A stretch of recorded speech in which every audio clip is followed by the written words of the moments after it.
Ever met someone you were never supposed to fall for, yet one look, one sentence, changed everything? This is that story, my friend's mom said. If you keep talking like that, I'll forget myself.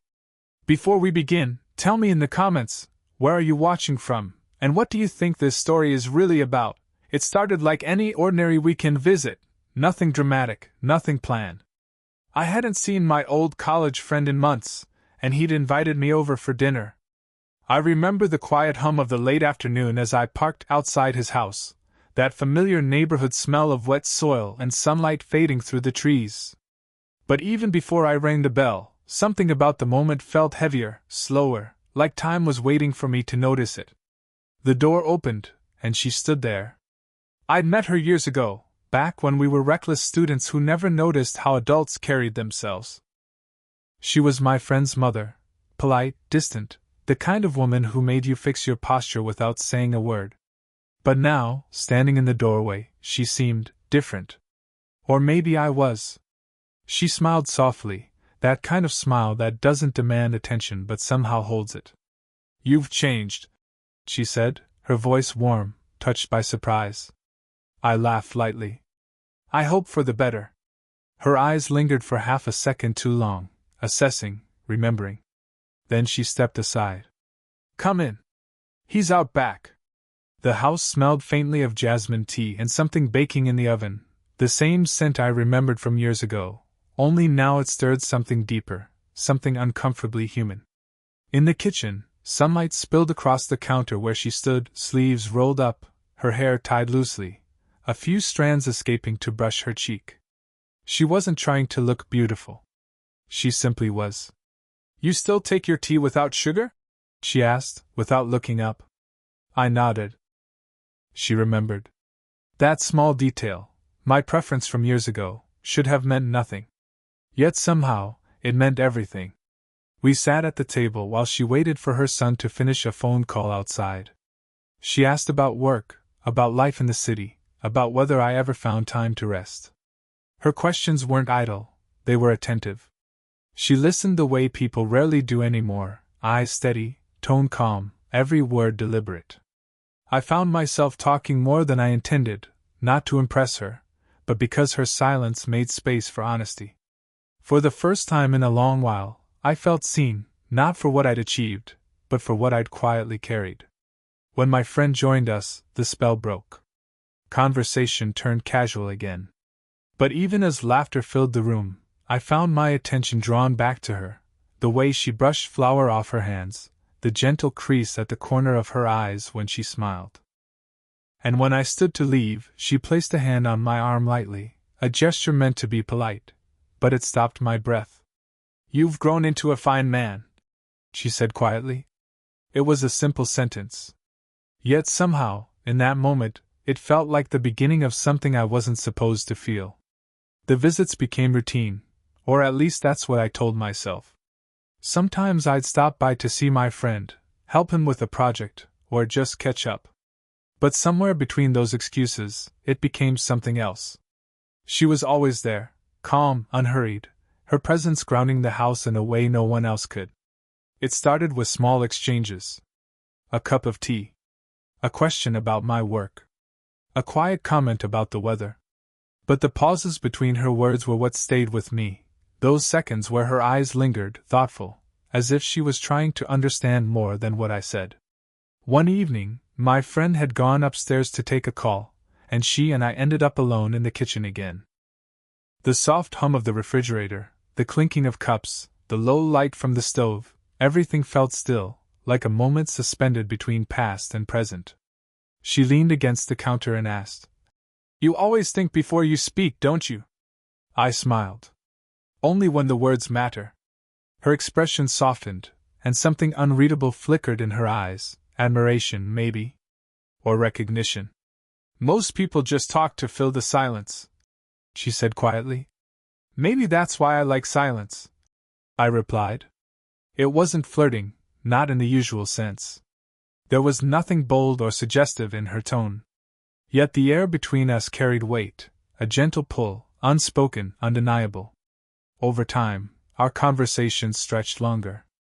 They drifted away from polite topics into pieces of life neither of us usually shared. She told me about her late nights working, her small routines, the way she sometimes forgot how to do something just for herself. And I listened, really listened, because I could hear the loneliness beneath her calm.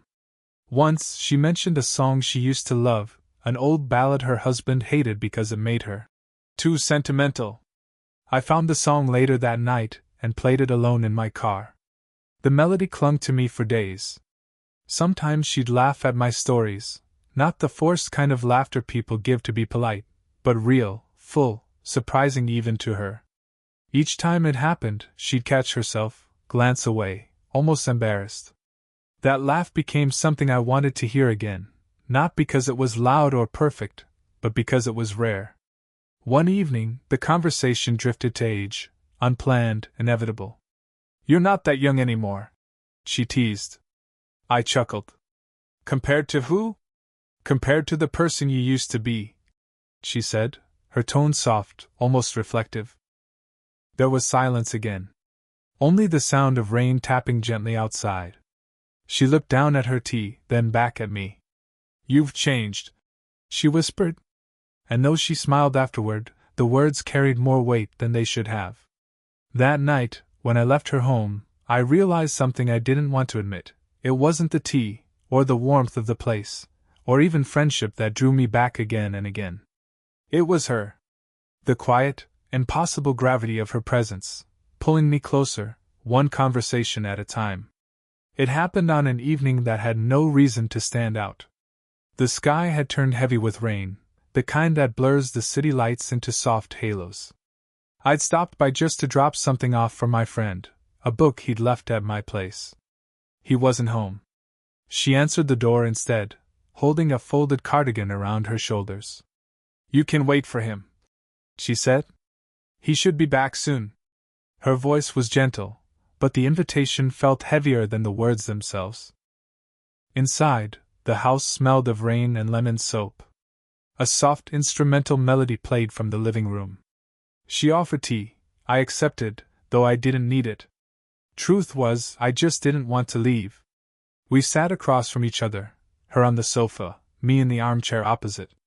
The rain outside filled the silence, rhythmic and steady, as if it was waiting for something to happen. She spoke first, her tone lighter than her eyes. "It's strange," she said, tracing her finger along the rim of her cup, "how quiet the house feels lately." I asked if her son had been busy. She nodded. "He's growing up. That's what's supposed to happen, right?" Then her gaze softened, distant. "Sometimes I wonder when I stopped being seen." The words hung there, fragile, exposed. She didn't mean them for pity, I could tell. They were simply truths that had slipped out after being held too long. I leaned forward slightly. "You are seen," I said quietly. "You just got used to being invisible to the wrong people." She looked up, startled at first, maybe not expecting the words to sound so direct. Then, for a moment, neither of us spoke. The air between us thickened. Her lips parted slightly, not in shock, but in realization. There was something in her eyes I hadn't seen before, a tremor of emotion, recognition, perhaps even desire. She let out a slow breath. "If you keep talking like that," her voice was barely above a whisper now, "I'll forget myself." The sentence struck like thunder under the quiet rain. Her expression shifted. She seemed to regret saying it, but it was too late. The truth was out, raw and trembling. My pulse quickened. I wanted to look away, but I couldn't. I could feel every beat of the silence that followed. After a moment, she stood, pretending to tidy the table. "You should go before it gets too late," she said softly, not looking at me. I rose too, my heart unsteady. "Yeah," I murmured. "It's probably best." But as I turned to leave, I caught her reflection in the window, her eyes closed, shoulders drawn tight, like she was holding herself back from something dangerous. Outside, the rain had eased into a drizzle. I walked to my car slowly, the sound of her words echoing in my mind. "If you keep talking like that, I'll forget myself." That night I couldn't sleep. Not because of what she said, but because, for the first time, I realized I didn't want her to forget. I wanted her to remember. The days that followed felt strange, as if the air itself had changed texture. Every ordinary moment now carried an echo of that night, her voice, trembling just slightly, the look in her eyes when she realized what she'd said. I tried to convince myself it meant nothing, a slip of emotion, born from loneliness and comfort. But every time I replayed her words, my chest tightened, not with guilt, but with longing. I didn't visit for a while. A week passed, then two. I told myself I was giving her space, that things would settle if I stayed away. But when my friend called one afternoon, asking me to come help him fix his car, I said yes before my mind caught up. And there I was again, standing on her doorstep, heart unsteady. When she opened the door, surprise flickered in her eyes before she hid it behind a polite smile. "It's been a while," she said. "Yeah," I replied, trying to keep my voice steady. "Been busy." She nodded, but I could tell she understood the real reason. Inside, everything felt the same, the scent of brewed tea, the faint hum of an old clock, yet there was a quiet distance between us now. She spoke to me like she used to, warm, kind, but careful. Too careful. Later that evening, my friend asked me to grab something from the kitchen. She was there, standing by the counter, drying dishes. Our eyes met briefly. Just enough to remember what we'd both been trying to forget. I reached for a glass beside her, and our hands brushed. It was nothing, a simple touch. But it was enough to send a current through me, sharp and real. She froze, her fingers still against mine for a second longer than they should have been. Then she pulled back quickly. "Sorry," she murmured. I wanted to tell her it was fine. I wanted to tell her that I still remembered every word she'd said. But instead I just nodded, pretending it hadn't mattered. For the rest of the evening, I couldn't focus. Every laugh, every word from my friend sounded distant, muted by the sound of my own pulse. I caught glimpses of her moving through the house, graceful, self-contained, as if nothing inside her had ever broken rhythm. But I knew better. I'd seen the truth in her eyes that night. When it was time to leave, she walked me to the door, something she didn't usually do anymore. "Drive safe," she said softly. Her tone was calm, but her hands were folded too tightly together. I hesitated before stepping out. "I didn't mean to make things complicated," I said. She looked at me, her expression unreadable. "You didn't," she replied. "Life did."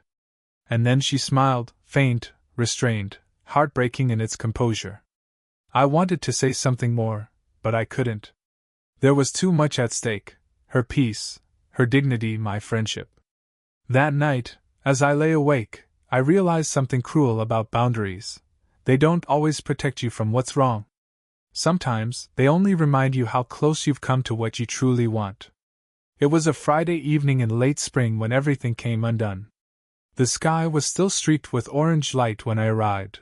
My friend had called, rushing out of town for a sudden weekend trip, asking me to drop something off at his place. I didn't expect anyone to be home. But she was.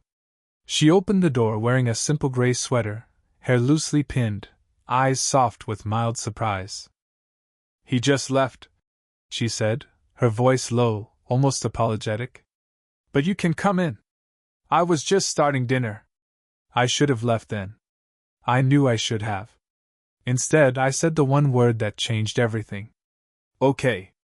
The kitchen glowed in the amber light of early evening, warm, ordinary, yet unbearably intimate. She stirred a pot on the stove, the gentle aroma of herbs filling the air. I leaned against the counter, pretending to scroll through my phone, trying not to notice how beautiful she looked in that quiet, domestic scene, not in the way of youth, but in the grace of someone who had lived, endured, and still carried light in her eyes. We talked about trivial things at first. Her son's trip. My work. The weather. But every word felt like we were walking a thin, invisible line. At one point, she asked if I'd stay for dinner. "It's too much for one person," she said. I hesitated, but her tone wasn't flirtatious. It was lonely. So I stayed. We ate by the small dining table, the sound of rain starting again outside. The rhythm of it felt familiar, like the same rain that had witnessed her confession weeks ago. At one point, she laughed at something I said, really laughed, and for a moment, it felt like the air softened, as if life had forgotten to guard us. She reached across the table to hand me the sauce, her fingers brushing mine. Neither of us moved. The laughter faded. The silence deepened. I looked up. She was watching me, her expression unreadable but fragile, like she was standing on the edge of something she both feared and desired. She reached forward again, this time to wipe a bit of sauce from my hand with her thumb. Her touch lingered, just long enough to make my breath falter. Our eyes met. The room went still. For a second, neither of us existed anywhere else. No rules. No past. No future. Just the sound of rain and two people quietly breaking under the weight of what they weren't supposed to feel. Then, as if waking from a dream, she pulled her hand back sharply. "We can't," she whispered. Her voice trembled. "You know that." I nodded. "I know." But neither of us moved. Not yet. We sat there in silence, every heartbeat too loud, every second too long. And in that fragile, dangerous stillness, I realized, the hardest part of wanting someone isn't the distance between you. It's knowing they want you too, and still choosing not to cross the line. Morning light has a cruel honesty to it. It exposes everything the night allowed you to hide.